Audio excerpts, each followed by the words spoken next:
continuamos con la parte final, Dios mediante, del tema que nos ha ocupado por 4 lunes en que hemos ido desarrollando estos devocionales. Y les recuerdo que el tema es el cristiano obediente.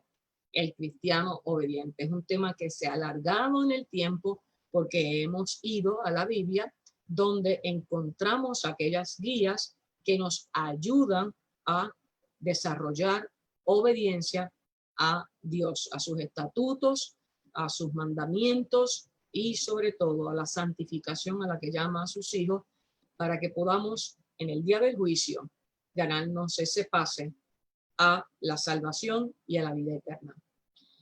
Terminamos el lunes pasado con la exhortación al pueblo de Dios, al cuerpo de Dios, de ver en la porción del Evangelio de Mateo 4, versículos del 1 hasta el 22, esa famosa, ¿verdad?, muy conocida porción bíblica donde habla de la tentación que tuvo Jesús. Recordando que fueron en 3 aspectos que son fundamentales en la vida del ser humano, que es las debilidades de la carne. La primera, la necesidad de la alimentación, cuando Satanás le dice que transformara las piedras en alimento, y la segunda fue la necesidad de protección, cuando lo lleva al pináculo y le dice que se lance porque los ángeles mandará cerca de ti y en sus manos te sostendrá, en evidente y clara afirmación de que tentara a Dios. Y la tercera es enseñándole, lo lleva a lo alto del monte, le enseña todos los reinos del mundo y le dice que si se postrara ante él, le entregaría el poder para dominar a todos esos reinos. Fíjense que decíamos que hablaba poderosamente en nuestra vida, porque todavía el ser humano sigue, ¿verdad?, pasando tentaciones en la carne, y así como al que tenemos que ver nuestro modelo, nuestro ejemplo, nuestro paradigma, al que miramos y admiramos y anhelamos imitar para consagrarnos en la fe, es a Jesucristo. Cuando Él vino al mundo encarnado, pasó estas 3 tentaciones, venciéndola porque citaba aquello que estaba escrito en la palabra de Dios. Escrito está. Si lo han olvidado, vayan nuevamente al Evangelio según San Mateo, capítulo 4, la tentación de Jesús. Y cuando nos veamos en la tentación, en la debilidad de la carne, esta poderosa palabra de Dios habla nuestra vida para resistir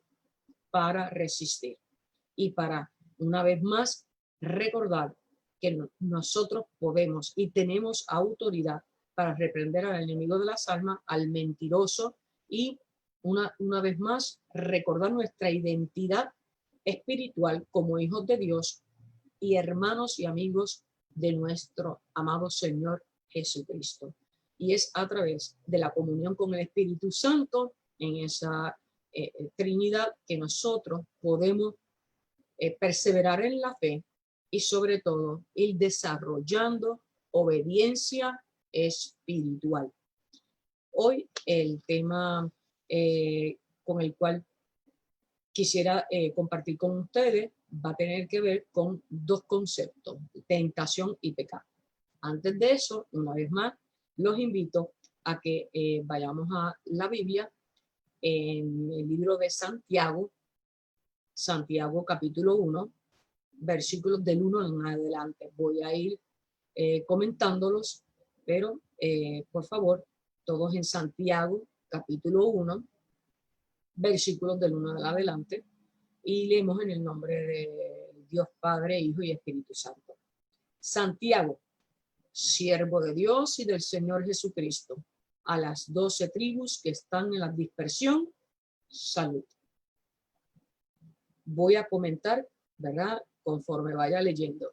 Fíjense que este capítulo de Santiago comienza con la autopresentación del apóstol. Santiago. ¿Quién es Santiago? ¿Quién soy yo? Siervo de Dios y del Señor Jesucristo. ¿A quién va dirigida la exhortación en este capítulo? A las 12 tribus que están en la dispersión. ¿Y qué le desea? Salud. Salud, bienestar. Fíjense en una oración 3 importantes informaciones. La primera, Santiago declara su identidad. ¿Quién es él? Yo soy un siervo de Dios y del Señor Jesucristo. Segundo, ¿a quién me dirijo? A las 12 tribus que están en la dispersión. ¿Y qué él desea? ¿Con qué bandera él se acerca a hablarles a los que están allí congregados? Le desea salud. La salud, ¿verdad? Es un concepto bien holístico que abarca todo. Salud mental, salud espiritual, salud física, salud financiera, salud comunitaria. El concepto salud en general es bienestar. Es la forma óptima del ser humano vivir. Óptima, que es el grado superlativo, ¿verdad? Lo máximo, y es lo que todos intentamos tener, pero sabemos que en el cuerpo, debido al pecado, nosotros siempre tenemos quebrantos de salud en las áreas que mencioné, espiritual, física, financiera. ¿Por qué? Porque estamos ante las acechanzas del enemigo que nunca descansa hasta tentarnos, ¿verdad? Y cómo vivimos en la carne, porque no somos perfectos, pues muchas veces tenemos ciertas crisis, ciertos desbalances, inestabilidades en ese concepto tan amplio y tan fundamental para el ser humano, sobre todo para el creyente que tiene que perseverar y preservar su comunión con Dios. Así que es bien poderoso cómo inician estos apóstoles, ¿verdad? Sus cartas y sus libros, y por eso es que me voy a detener para comentarlo conforme vaya leyendo. El tema de este capítulo de Santiago 1 es la sabiduría que viene de Dios.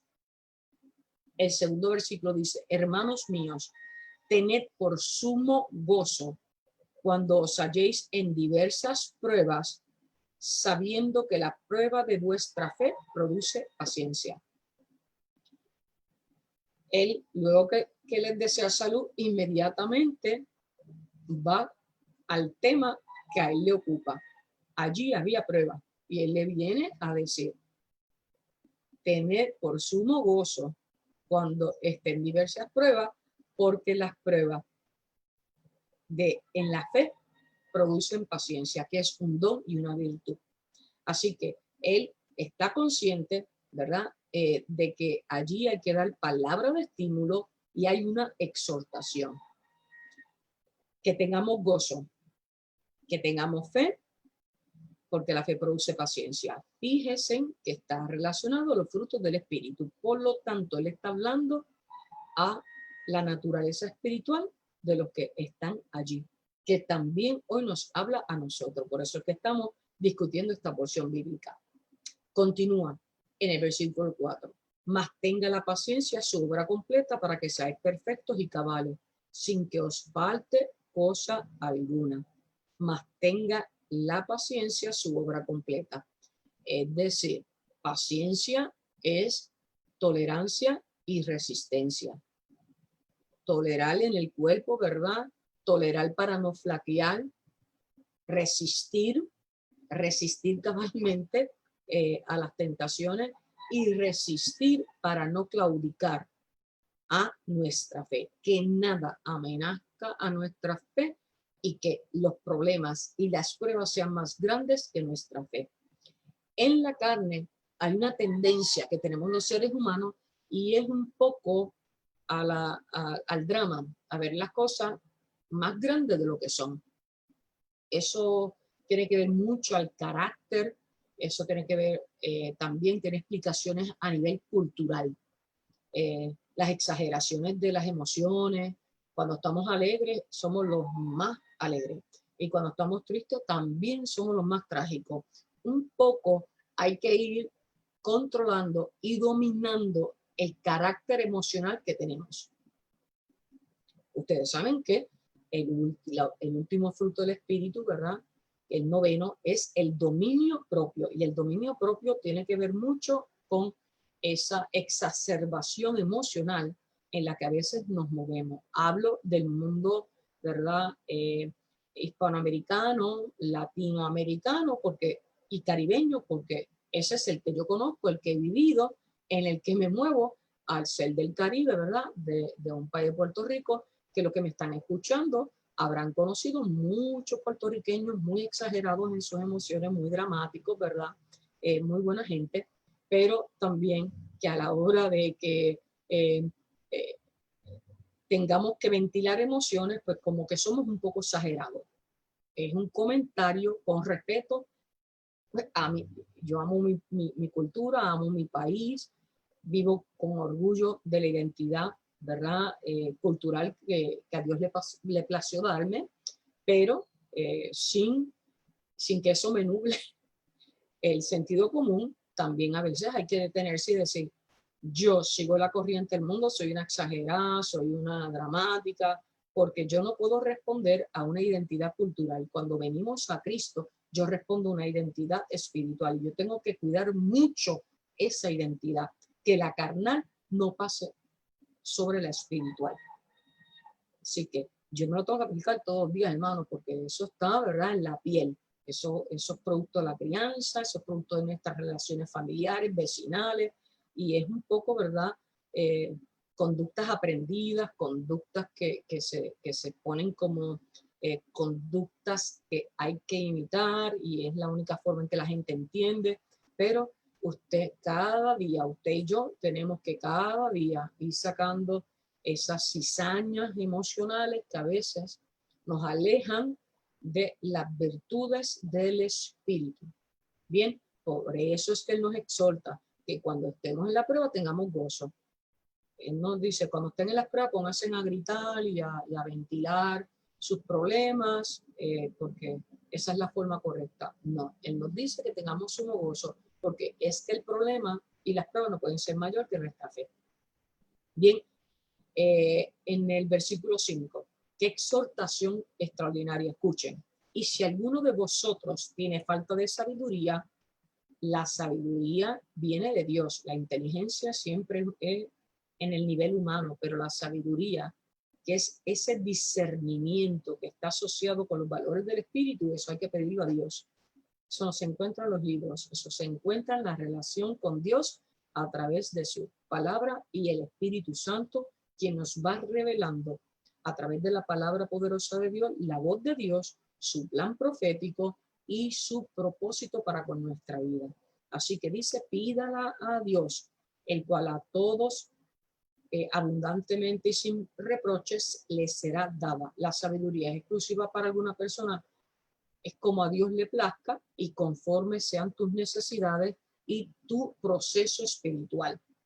Pedid y se os dará, pero usted lo tiene que pedir. Usted tiene que anhelarlo, usted tiene que trabajarlo, usted tiene que entrar en su proceso, usted tiene que ser el protagonista de su proceso. Quiero hacer un comentario. He tenido muchos hermanos en la fe, amistades entrañables en mi vida. Recientemente, la semana pasada me pasó, me llaman y me dice, Janet, tengo un diagnóstico fatal, pero sin protocolo. Le respondo la llamada a una amiga y entonces, fíjese que rapidito me dice, ponte a orar ahora mismo. Oré, porque nunca un hermano de la fe puede oponerse a la oración de intercesión de otro hermano en la fe. Ahora bien, después de la oración viene la exhortación. No le des poder a lo que te acaba de dar la ciencia del hombre. En tu fe tienes una prueba. Continúa en oración. Es un momento para decidir a quién y en quién tú tienes tu confianza. Igual que Santiago. Santiago nos dice, ora para pedir sabiduría, porque la sabiduría es ese lazo de 3 vueltas que no se va a romper, porque la sabiduría viene de Dios y la sabiduría está muy conectada a nuestra fe. Bien, pero hay momentos y hay pruebas que tienen el nombre suyo o el nombre mío. Si yo soy la protagonista de la prueba, esa prueba, a quien prueba, valga la redundancia, es a mí. Yo tengo que asumirla, yo tengo que desarrollar la batalla y es para mi crecimiento espiritual. Por lo tanto, yo no puedo huir de esa batalla que tiene mi nombre porque la batalla me va a alcanzar hasta que yo la enfrente y la supere en el nombre de Cristo Jesús, porque la victoria siempre la da Él. Continuamos en el versículo 6. Pero pida con fe, no dudando nada. Hay una condición para pedir con fe. Hay una condición. Usted no puede pedir a lo papagayo y pedir a lo desesperado y pedir a lo dramático y a lo emocional. Usted cuando ora entra en comunión y la comunión exige reverencia, saber que usted está con una autoridad suprema, que es Dios, por lo cual usted tiene que apartarse del mundo, silenciar sus sentidos para que el espíritu pueda llegar al Padre en comunión y con fe. ¿Cómo se define la fe? Todos sabemos, ¿verdad? En Hebreos 11:1 siempre se nos enseña. ¿Qué es la fe? Ahora bien, la fe es la garantía de lo que se espera y la certeza de lo que no se ve. Garantía de lo que se espera, porque hay algo en mi espíritu que me lo confirma. La certeza de lo que no se ve. Vivimos un mundo bien visual. Yo lo veo y lo creo.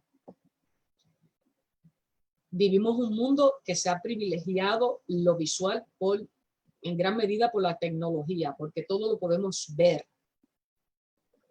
Todo, lo cercano y lo lejano. Ahora, en el mundo espiritual, la fe se siente y se vive en lo espiritual, no en lo carnal. Por lo tanto, la condición que el apóstol Santiago dice que tenemos que pedir es con fe. Y nadie te puede prestar la fe. La fe es algo, es un don, ¿verdad? Por eso también cuando oramos tenemos que decir, Señor, aumenta mi fe. Señor, que en mí vaya muriendo la carnalidad para yo elevarme en el espíritu y ser uno contigo en comunión. Bien, no dice, pero pidan con fe, no dudando nada, porque el que duda es semejante a la onda del mar, que es arrasada por el viento y echada de un lago a otro. El que pide sin fe está, ¿verdad? Acá decimos dando tumbos, es decir, que anda en un vaivén y el vaivén no lleva a ningún lado. Va y viene, pero te quedas en el mismo sitio. Es en lo que en inglés llaman el merry-go-round, ¿verdad? Donde tú te distraes, aparentemente te diviertes, pero en el merry-go-round terminas en el mismo punto donde empezaste. Y el cristiano no puede ser un merry-go-round, ¿verdad? No puede, porque entonces no se da la transformación y no se da la edificación. Cuando estamos en Cristo, no podemos seguir siendo los mismos que éramos en la carne, porque no hay testimonio. Bien, continuamos. Versículo 7, estamos en Santiago 1. No piense pues quien tal haga que recibirá cosa alguna del Señor. Es decir, el que ora sin fe, no piense que va a haber transformación, porque te faltó el elemento principal. El 8º versículo. El hombre de doble ánimo es inconstante en todos sus caminos. Válgame. El hombre de doble ánimo es inconstante en todos sus caminos. Es decir, usted tiene que desarrollar un carácter de acuerdo al carácter santo del Señor Jesucristo. Tenemos que tener firmeza, determinación, constancia en la fidelidad de Dios, en esa misericordia. El hombre de doble ánimo es inconstante en todos sus caminos. Si usted un día ha estado volvemos a lo que decía al principio, fíjese que es ser muy emocionalistas, dramáticos, muy apasionados en la carne, nos hace muchas veces desarrollar lo que también muchas veces dicen, ¿verdad? En el mundo, ese es bipolar, ese tiene múltiples personalidades. Cuidado, Porque si tenemos múltiples personalidades, quiere decir que todavía andamos en la carne. Y en la ciencia especializada en la psicología y la psiquiatría, eso es un desorden. Tener múltiples personalidades es un desorden a nivel psicótico. Por lo tanto, ¿verdad? Habría que ir a la ciencia para ver si es por un desbalance químico, hormonal, orgánico, y existen pastillas, pero hay que tener mucho cuidado. Hay que tener mucho cuidado porque en Cristo somos sanos y salvos, pero tenemos que someternos al proceso. Eso tiene tu nombre, la prueba siempre tiene nuestro nombre, y a quien le corresponde pasar la prueba con los más altos honores es al que la recibe. La prueba es para el que la recibe. El hermano que es de humilde condición, gloriece en su exaltación. La humildad. La humildad. Y la humildad se opone a la soberbia. La humildad se opone a la persona que se gloria a sí misma. Pero el que es rico en su humillación, porque él pasará como la flor de la hierba.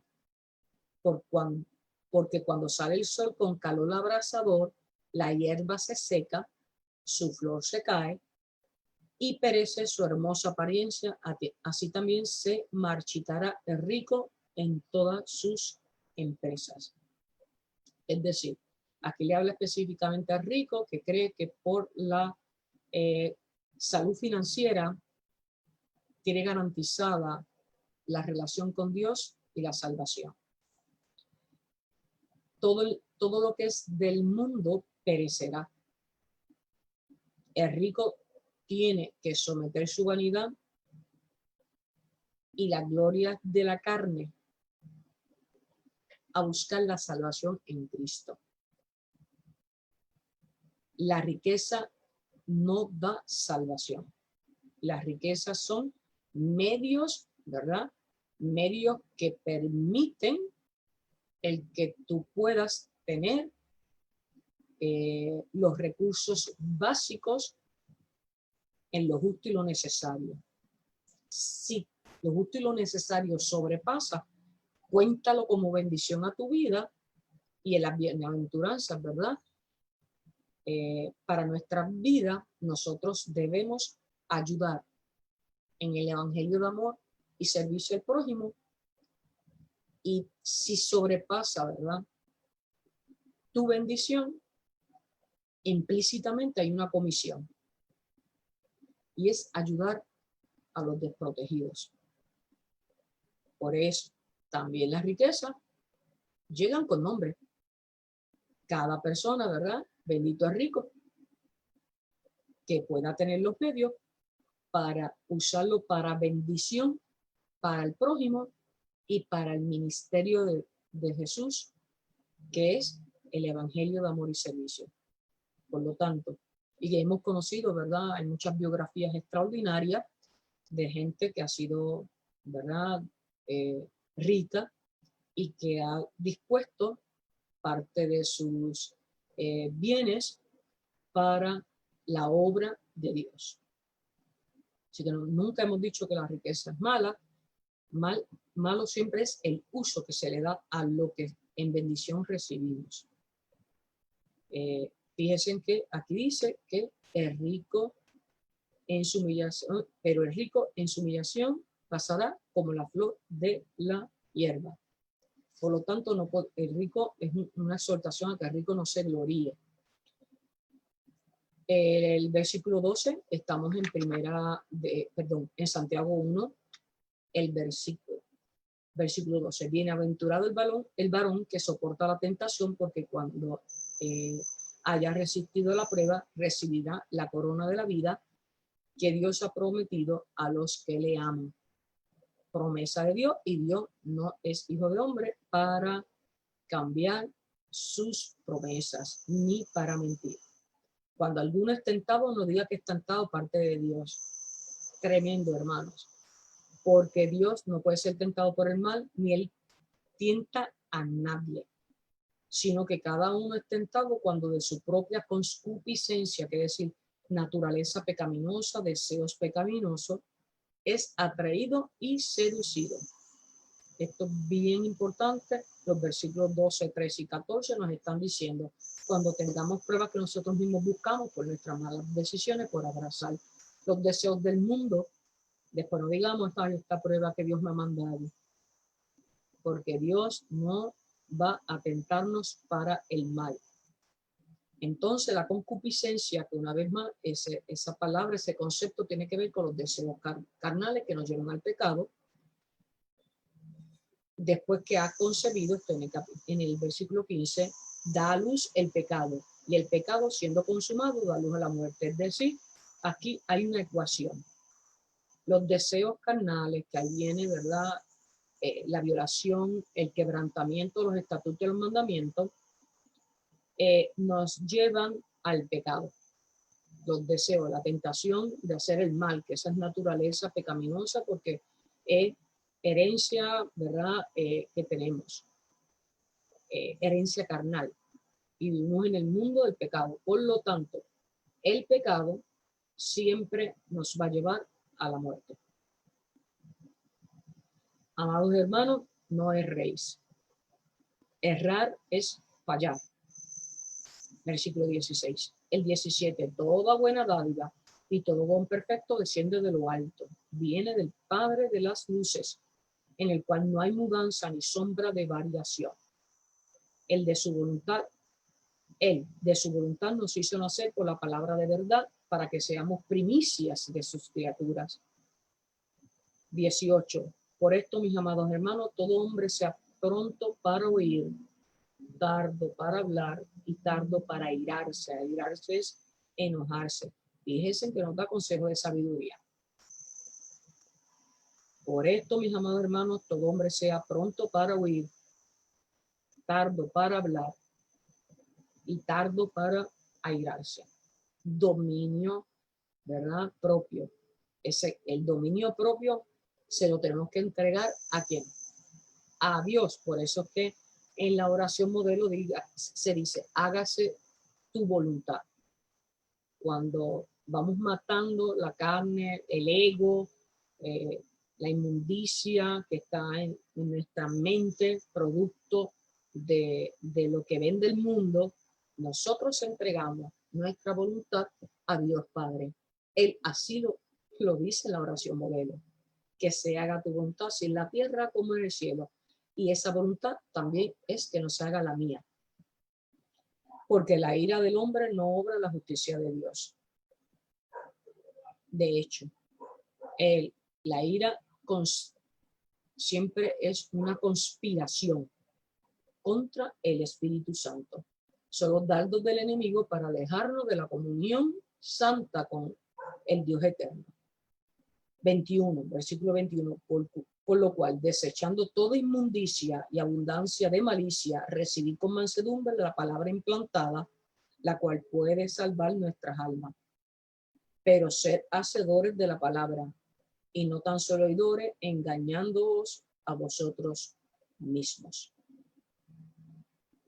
La palabra de Dios, una vez es recibida, la tenemos que hacer parte de nuestra vida, es nuestra identidad espiritual, es palabra de autoridad, de reverencia, de la soberanía de Dios, transmitida a través de la palabra, del libro que es la guía y nuestra constitución como cristianos. Los países tienen sus constituciones, que es las leyes y estatutos por el cual se rige un gobierno. Los creyentes, los cristianos, los discípulos tenemos nuestra propia constitución, que es la Biblia. Y ahí están todos los estatutos por el cual se rige el cristiano, que tiene también una identidad, y es la identidad celestial, identidad real, porque somos hijos del Rey de Reyes, de el gobernador absoluto del mundo, del alfa y el omega. Tenemos que, el versículo 22 dice, pero ser hacedores de la palabra y no solamente oidores. porque si lo oímos y no germina esa semilla poderosa en nuestra vida, pues la fe sin obra es muerta. La fe nos lleva siempre a el hacer. Así que la exhortación de Santiago 1 es extraordinaria, es poderosa para nuestra vida y por eso, ¿verdad?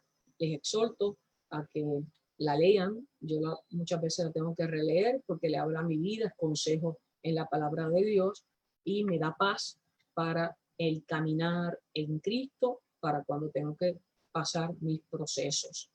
Aquellos que vienen con mi nombre y de los cuales yo soy la única protagonista. Bien, versículo 23. Porque si alguno es oidor de la palabra, pero no hacedor de ella, este es semejante al hombre que considera en un espejo su rostro natural. Porque él se considera a sí mismo y se va y luego olvida cómo era. Mas el que mira atentamente la perfecta ley, la de la libertad, y persevera en ella, no siendo oidor olvidadizo, sino hacedor de la palabra, este será bienaventurado en lo que hace.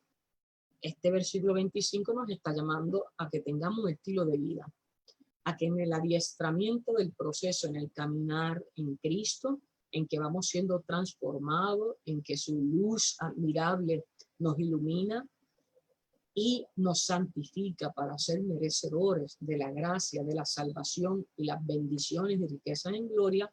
Eso es un estilo de vida. Si alguno se cree religioso, versículo 26, y no refrena su lengua, sino que engaña su corazón, la religión de tal es vana. Fíjese que la sana doctrina que aquí tratamos, ¿verdad? Con todo el anhelo de nuestro corazón y estudiando a profundidad la palabra para ser responsable y a través del ministerio, es que la religión se opone a la relación y la relación se cultiva.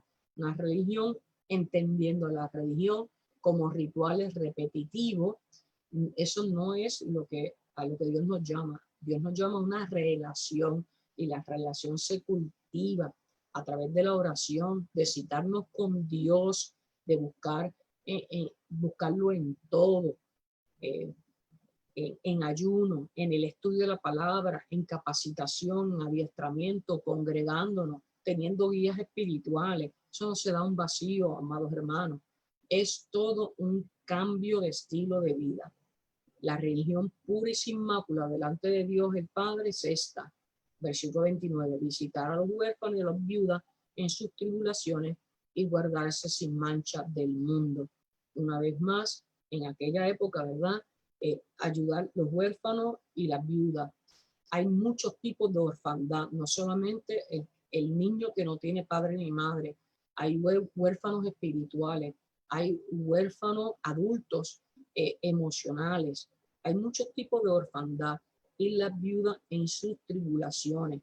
A los viudas y viudos, ¿verdad? A todo aquel que está solo, la soledad muchas veces es mala consejera. El que está solo necesita conocer que el cuerpo de Cristo se mueve para añadir al reino almas para ser salvadas. Por lo tanto, hay que ir a esas personas. El viudo se concebía como la persona desprotegida y en el mundo, ¿cuántos desprotegidos hay?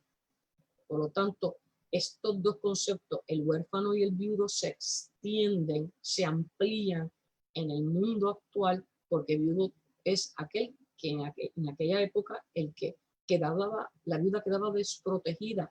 No había valor para la viuda porque no tenía la representación del que en el concepto de familia tenía, ¿verdad?, la autoridad, que era el hombre. Por lo tanto, todos los desprotegidos.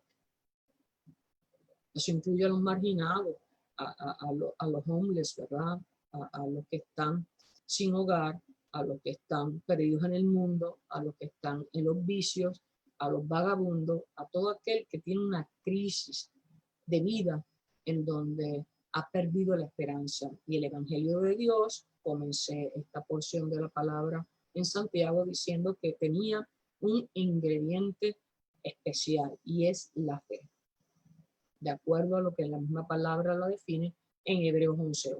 Bien, esta porción la he compartido con ustedes porque Para la obediencia tenemos que desarrollar una relación con Jesús, entregando nuestros corazones para que así tengamos una obediencia sincera, genuina, delante del Señor, buscando ser aprobados por Él en oración para que escudriñe nuestros corazones, nuestros pensamientos y seamos sinceros, porque Dios es omnipotente y ve todo, inclusive nuestros pensamientos.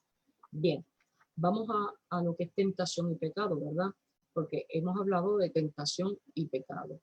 La tentación la define el diccionario como el impulso de hacer o tomar algo atrayente, pero que resulta inconveniente. La atracción es una especie de, la tentación es una especie de atracción.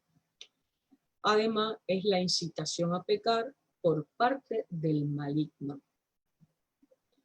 El pecado para el cristianismo es el alejamiento del hombre de la voluntad de Dios, es la violación a los mandamientos divinos. La base del pecado, recordemos todo, fue la rebeldía y la desobediencia contra Dios y sus mandamientos. Estableciendo una analogía, tentación es a pecado, tentación es igual a pecado, y la analogía es riesgo es igual a accidente. Por lo tanto, la tentación es ese riesgo en el que estamos los seres humanos de fallarle a Dios. La tentación es el riesgo, el pecado es el accidente.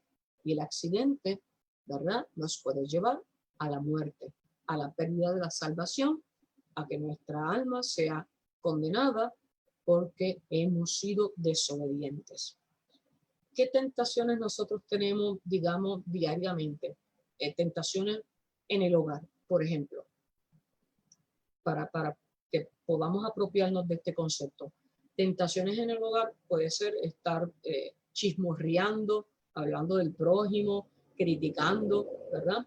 Otra tentación puede ser preocuparnos demasiado por las cosas que pasan y caer en ansiedad, ver todo grande. Otra tentación, ¿verdad? Podría ser envidiar al vecino, envidiar a alguien en la televisión, no sé. No veo mucha televisión, pero envidiar a algún artista, envidiar a alguien que ganó un premio, la envidia. Ya, yo aquí en mi casa.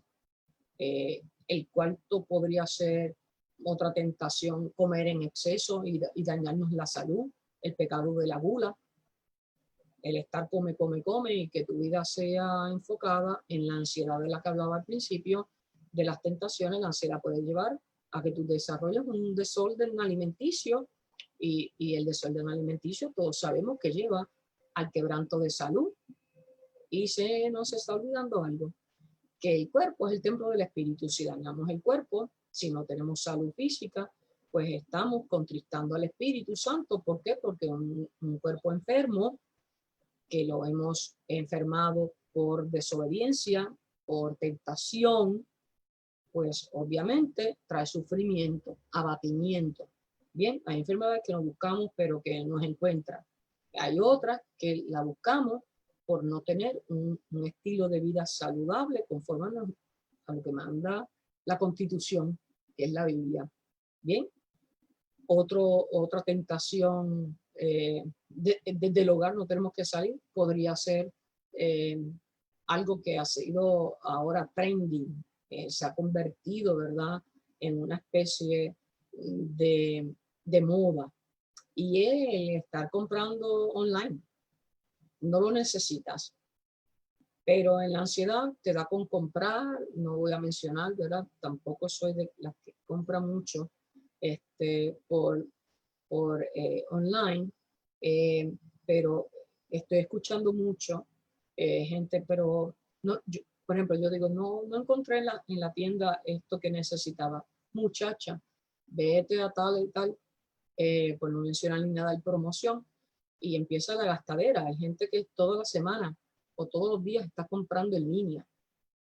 Entonces, ahí también hay una tentación de gastar más de lo que tienes en tus recursos financieros, y vienen los problemas económicos y cuántas familias se rompen por problemas económicos, porque los problemas económicos son condenación. En algunos casos te roban la paz, te roban la salud, te roban el amor, te roban todo, porque el dueño del mundo y del dinero es el maligno.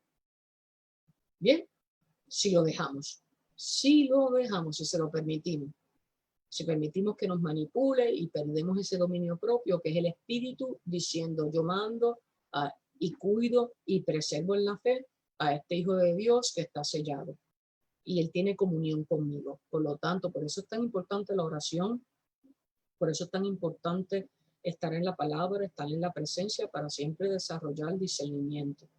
Bien, así que la tentación es todo eso, es ese descontrol, es ese riesgo, es ese deseos carnales que nos lleva también a darle primacía, prioridad a la carne y abandonando, ¿verdad?, el plano espiritual, que es el que el cristiano debe ir desarrollando diaria y constantemente. Bien, dicho esto, entonces, es bien importante recordar por dónde entra la tentación y el pecado. Esto es una clase de discipulado donde se pretende que vayamos siempre a la Biblia, ¿verdad? Porque esto no es comprensión humana, esto no es conocimiento humano, esto es revelación de la palabra de Dios a nuestra vida. Vamos entonces al libro de Génesis. Ya he explicado lo que es tentación, lo que es pecado. Ahora vamos a recordar por dónde es que entra el pecado al mundo. Cuando Dios, ¿verdad? En el primer libro de la Biblia, Génesis, cuando Dios creó al hombre, lo puso en el jardín del Edén, le encargó que lo cultivara y lo cuidara, y sin embargo le dio una orden muy clara. Puedes comer de todos los árboles, ¿verdad? En Génesis 2, versículo 16-17, recordando, ¿verdad? Puedes comer de todos los árboles del jardín, pero del árbol del conocimiento del bien y del mal no deberás comer. El día que comas de él, ciertamente morirás. Un paraíso, su creación, el hombre y la mujer, pero una advertencia. El hombre podía comer de todos los árboles del jardín, menos de uno, el árbol del conocimiento. Y fue precisamente de esa provisión que se valió la serpiente, es decir, el diablo, para tentar al hombre y a la mujer. Y eso lo encontramos en Génesis 3, del 1 al 5. Y leemos: la serpiente era más astuta que todos los animales del campo que Dios el Señor había hecho. Así que le preguntó a la mujer: ¿es verdad que Dios le dijo que no comieran de ningún árbol del jardín? Y ella contesta: podemos comer del fruto de todos los árboles, pero en cuanto al fruto del árbol que está en medio del jardín, Dios nos ha dicho: no coman de ese árbol, ni lo toquen, de lo contrario morirán. Pero la serpiente le dijo a la mujer: eso no es cierto, no van a morir. Dios sabe muy bien que cuando coman de ese árbol, lo que pasa es que se le abrirán los ojos y llegarán a ser como Dios, conocedores del bien y del mal. Génesis 3, del 1 al 5. Aquí vemos claramente la forma en que el diablo ha obrado desde el principio en su intento por engañar a los seres humanos. Primero habló a solas con Eva, esperó un momento en que Adán no estaba presente, aprovechó un momento de aparente vulnerabilidad. Todos somos vulnerables. En la carne somos vulnerables. Luego vemos que actuó con astucia, con conocimiento, creó duda y apeló al deseo de poder y de grandeza. ¿Por qué estoy discutiendo esto? Para que usted y yo recordemos cuáles son las estrategias del enemigo. Yo no puedo vencer a una persona si no conozco cuál es su táctica, su estrategia de ataque.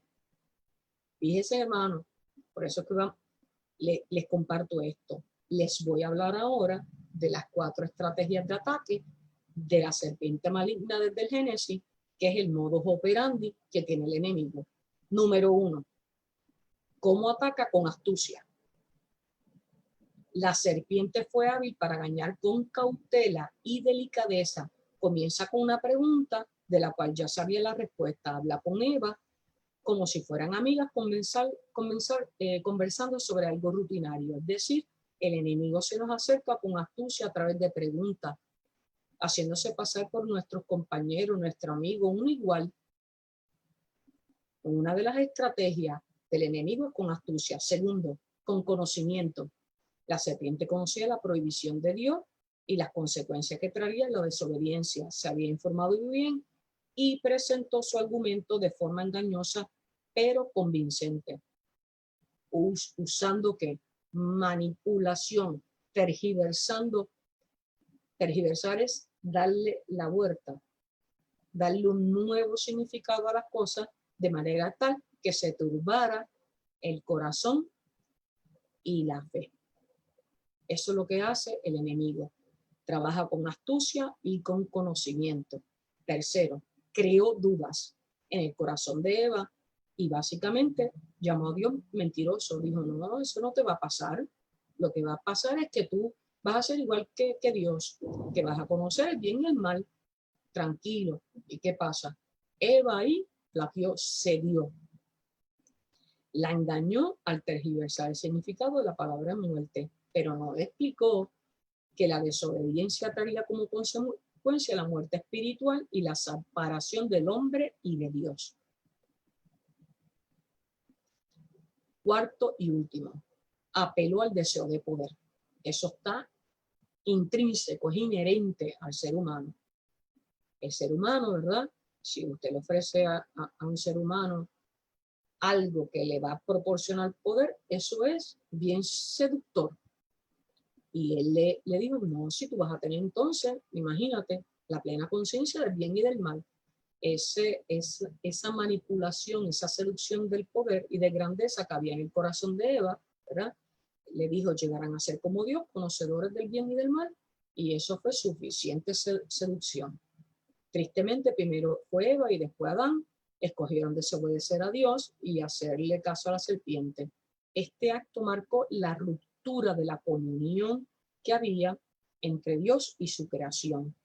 El hombre cedió a su ambición de ser como Dios, menospreciando la relación y los estatutos que Dios había dado. Dios es un Dios de ley y orden. Y nosotros no podemos pasar por encima de la soberanía de Dios. ¿Qué significa esto para nosotros? Que ese acto de desobediencia abrió la puerta para que el pecado formara parte de nuestras vidas. Desde entonces todos hemos nacido con la tendencia a desobedecer o hacer lo incorrecto delante de Dios. Siempre podemos elegir y debemos hacerlo, pero esa tendencia forma ahora parte de nuestro impulso natural. No nacemos con la culpa del pecado de Adán y Eva, pero sí con una inclinación natural de desobedecer la ley de Dios. La Biblia llama a esa tendencia nuestra, ¿verdad?, la naturaleza pecaminosa, conforme lo establece Pablo en el libro a los Romanos, capítulo 8. Dios detesta el pecado porque crea una barrera de separación entre Él y nosotros, y nos aparta de su voluntad y de su promesa de salvación para nuestra vida por los méritos de Jesucristo. Por lo tanto, la mano del Señor no es corta para salvar, ni Él es sordo para cuando nos arrepentimos y confesamos nuestros pecados. Pero somos nosotros los que nos separamos de Él. ¿Cuál es la solución, amados hermanos?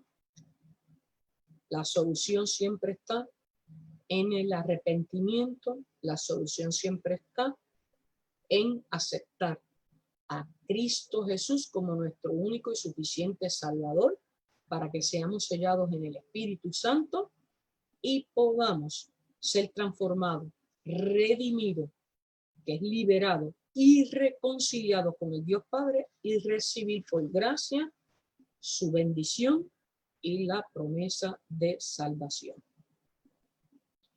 ¿Qué es lo que tiene que hacer el cristiano para ser obediente? En Éxodo 20 están 10 reglas, 10 mandamientos, 10 estatutos. Es el Código Civil. 10 reglas. También se repiten en Deuteronomio.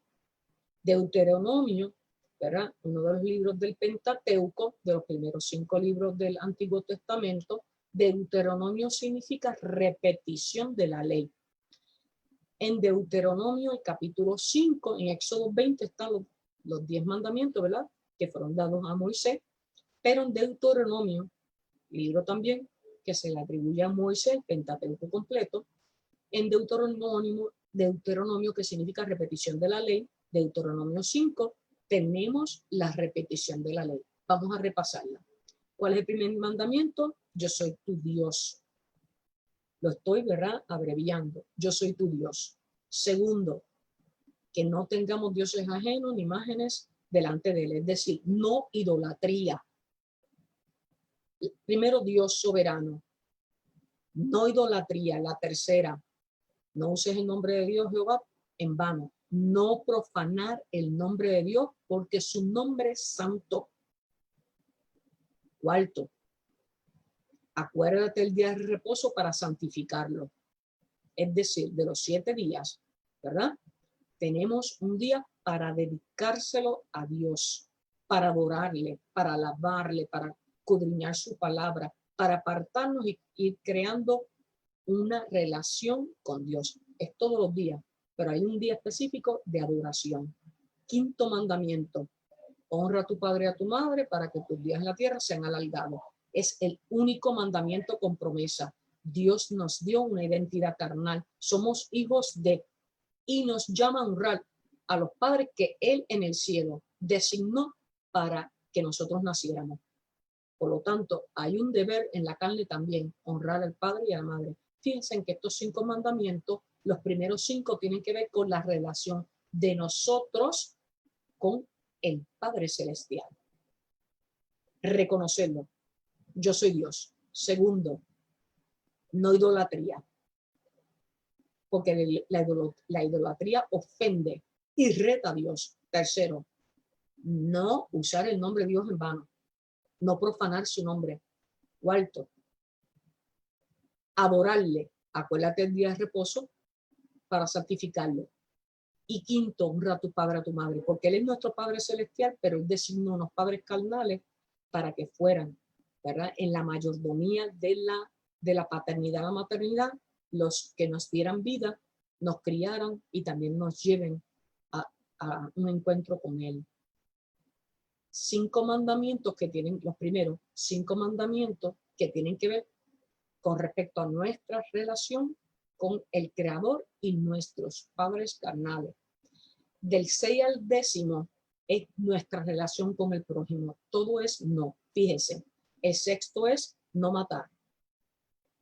El sexto, ¿verdad? Sexto, no matar. El séptimo, no adulterar. El séptimo, no robar. El octavo, el noveno, no mentir. Y el 10, no codiciar o no envidiar. Repasamos. El sexto, no matar.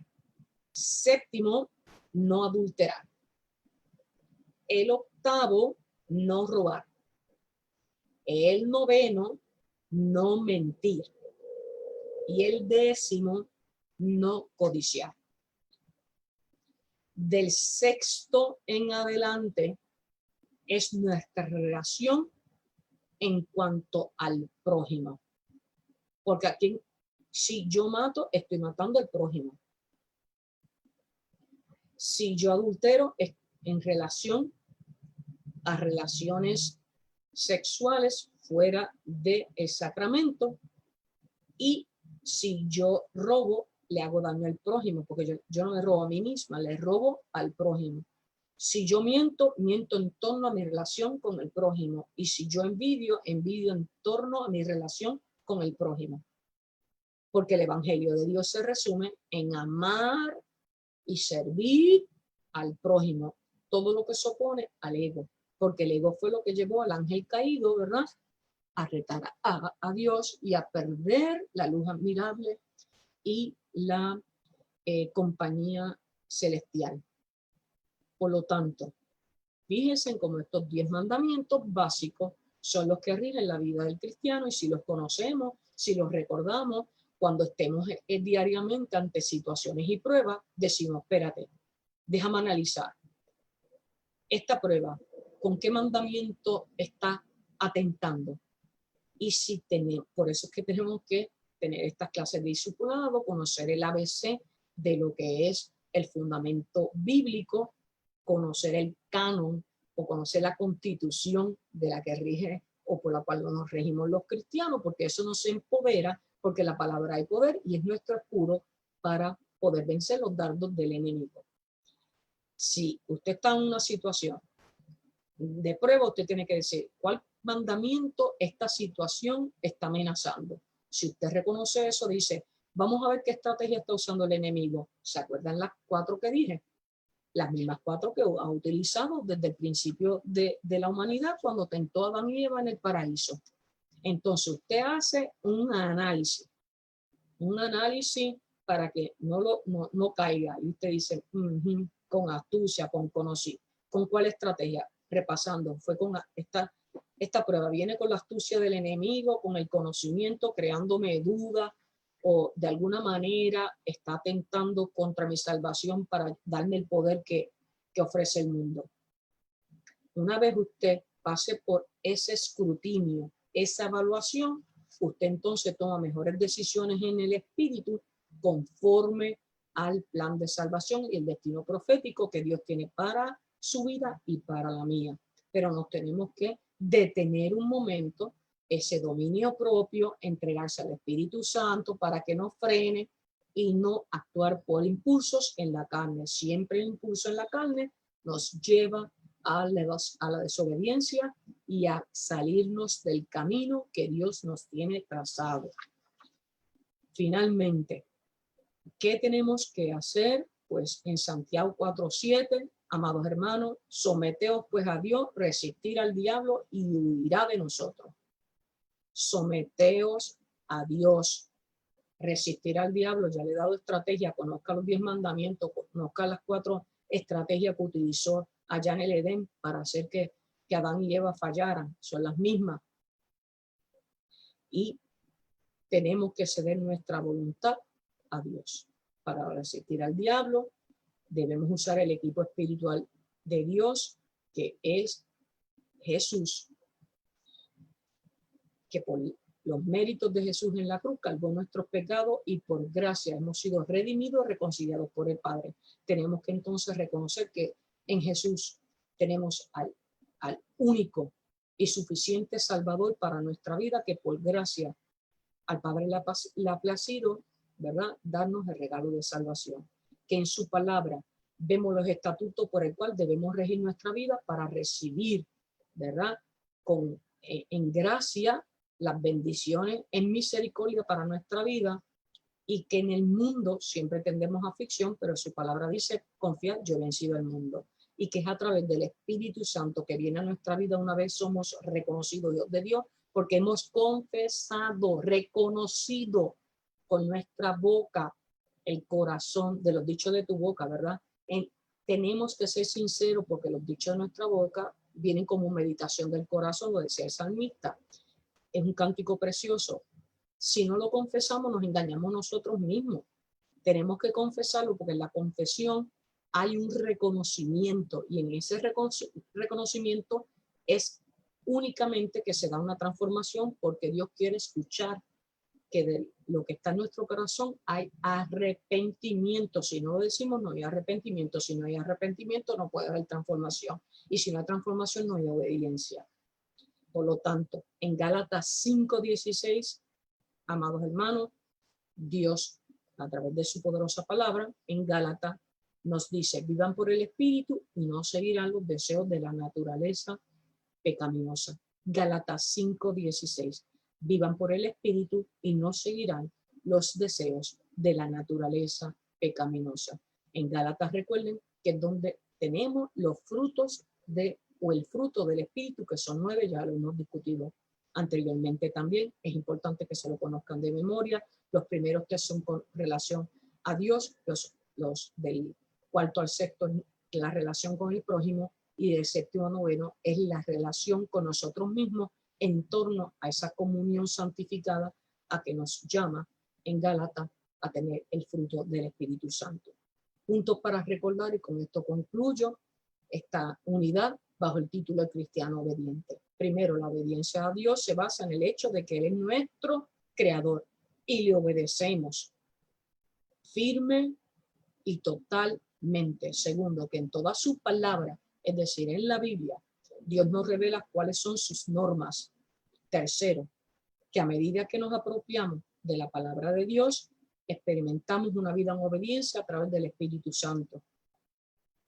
Cuarto y último, que no somos inmunes a la tentación al pecado. Todos estamos amenazados y tentados y pecamos por nuestra propia naturaleza de desobediencia en la carne. El pecado no hace que Dios deje de amarnos, pero rompe nuestra comunión con Él. La confesión del pecado en oración, en arrepentimiento genuino, es lo único que restaura esa comunión. Y esa oración, amados hermanos, cuando usted peca, el pecado es suyo, usted es el que la tiene que decir. La intercesión es el pueblo, el cuerpo de Cristo intercediendo por los miembros. El cuerpo, ¿verdad? El cuerpo humano. Si a mí me duele una mano, yo me toco con la otra mano esa parte que me duele para interceder y busco ayuda, ¿verdad? Y la cubro, la protejo. Por eso el cuerpo de Dios tiene que proteger al cuerpo de Dios, que somos los unos a los otros. Pero si la mano necesita cirugía, esa mano se tiene que someter a esa operación. Es decir, que si un hermano ha pecado, tiene que confesarlo. La confesión es individual, el pecado tiene nombre y todos nosotros tenemos una obligación en obediencia a reportarnos diariamente, a tiempo y a destiempo, a toda hora, ante el Altísimo para buscar su misericordia, su perdón y la liberación del pecado. Esperando, ¿verdad?, que esta clase dentro de lo que es la vida cristocéntrica, una clase de discipulado, les sirva de motivación, de perseverar en la fe y de seguir enamorándose de la palabra de Dios e ir divorciándonos de la carne para poder ser santificados e ir mirando a las riquezas en gloria, al tesoro que nos ha sido dado, que es la salvación y la vida eterna, y junto con Cristo Jesús poder estar en su reino celestial. Eso debe ser la motivación única y exclusiva que nos mantenga siempre en el gozo a pesar de las pruebas, porque en Cristo somos más que vencedores. Qué precioso. No tengo que añadir absolutamente nada. Como muy buena maestra, nos ha reforzado los puntos. Creo que hay bastante información, hermano. Lo más lindo es que todos estos estudios están en YouTube. Usted lo puede revisar y poder hacer el estudio usted mismo para que vaya, porque una cosa es escucharlo y otra cosa es cuando uno estudia la palabra de Dios.